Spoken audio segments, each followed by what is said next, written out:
শুনে আসছে ছোটবেলা থেকেই তিন রাস্তার মোড়ে অশুভ কিছু লুকিয়ে থাকে। পরিবার পরিজন থেকে শুরু করে চেনা অচেনা বয়স্কদের মুখে একই রকমের সতর্কবাণী শুনেছি। কথাগুলো ঘুরে ফিরে এক জায়গাতে এসে থামে। সেখান দিয়ে জিনরা চলাচল করে, ওখানে অশুভ আত্মারাও ঘুরে বেড়ায় নিজের হারিয়ে যাওয়া অস্তিত্বর খোঁজে। আরো কত কিছু। নিজের জীবনে তিন রাস্তার মোড়ে কতবার যে গিয়েছি তার কোনো হিসাব নেই, কিন্তু অদ্ভুত কিছু কখনো চোখে পড়েনি। তবে হ্যাঁ, নানাবাড়ির পাশে সে তিন রাস্তার মোড় আমাকে একটু ভাবিয়েছে। শুনেছি একসময় নানাদের গ্রামে জিনদের আনাগোনা ছিল, যা আমি বিশ্বাসও করি। বলা যায় নানাবাড়ির উপর দিয়েই ছিল তাদের চলাচলের রাস্তা, কিন্তু কোনো এক কারণে সেই পথ বন্ধ করে দেওয়া হয়েছে। এখন তো মনে হয় তারা উল্টো দিকে চলে গেছে, বেছে নিয়েছে পাশের তিন রাস্তার মোড়। সারা বছরের 365 দিনই ওখানে অস্বাভাবিক এক অস্বস্তির বাতাস বইতে থাকে। অন্য কোথাও থাকুক বা না থাকুক, সেখানে ঠান্ডা বাতাস থাকবেই। এই তিন রাস্তার মোড়ের রহস্য একেবারের জন্য ভুল প্রমাণ করতে আমি নিজেকে এক কথা বললে সান্ত্বনা দিয়েছিলাম, সামনে বিশাল ক্ষেতের কারণে হয়তো এখানে ঠান্ডা স্বস্তির বাতাস আসে। কিন্তু এই যুক্তিটাই ভুল প্রমাণ করে আমারই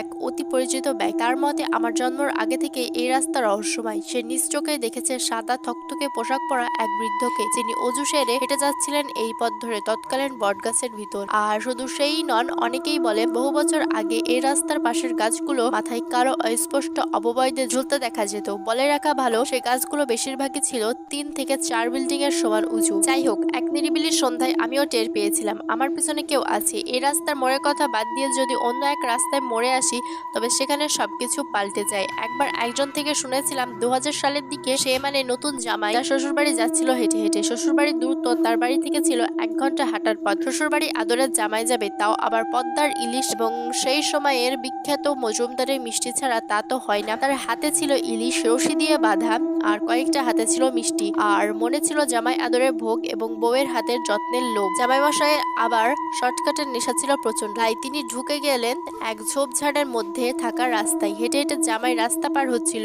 আর আলো সূর্যের শেষ রশির কারণে ঝিমিয়ে যাচ্ছিল। বেশ জামাইয়ের মনে লাগলো এক অদ্ভুত খটকা। কিরে, আমি তো ভর দুপুরে হাঁটা লাগিয়েছিলাম, কিন্তু এখন তো সূর্য ডুবলো কেমনে? জামাই ভাবছে আর হাঁটছে। কিছুক্ষণ পরে তার খামখেয়ালি থেকে বের হয়ে জামাই পরিস্থিতি বুঝতে শুরু করলো। সেই একই তিন রাস্তার মোড় দিয়ে অনন্তকালের পথে হাঁটছে। যতই এদিক সেদিক গেল, কিন্তু কোথায় কি। জামাই ছিল আবার প্রচন্ড ধৈর্যবান এবং নির্ভরযোগ্য। ধৈর্য না হারিয়ে বের হওয়ার পথ খুঁজতে লাগলো, কিন্তু লাভ কিছুই হলো না। হঠাৎ জামাইয়ের কানে একটা কথা চিমটি দিয়ে গেল যে জামাই 2 হাত খালি করে দৌড় মারো, না হলে 2 হাতই থাকবে না। জামাই ছিল আবার প্রচন্ড সাহসী, গ্রামের সবচেয়ে সুঠামদেহী শক্তিশালীদের একজন, কিন্তু তার চেয়েও বেশি বাস্তবিক। তার কাছে দুইটাই অপশন ছিল, সাহসিকতা দেখিয়ে সিংহের মতো টিকে থাকা, দ্বিতীয় হচ্ছে হাত আছে তো বউ আছে। বেশ, জামাই 2 হাত খালি করে দিল দৌড়। কতক্ষণ দৌড়ালো তা জানে না, কিন্তু নিমেষেই তার শ্বশুর বাড়ির আলো দেখতে পেল। সেদিনের ঘটনা একদিন বউকে জানাতে সে হাসতে হাসতে দুনিয়াকে জানিয়ে দিল, কিন্তু দুজনেই সুখে রইল।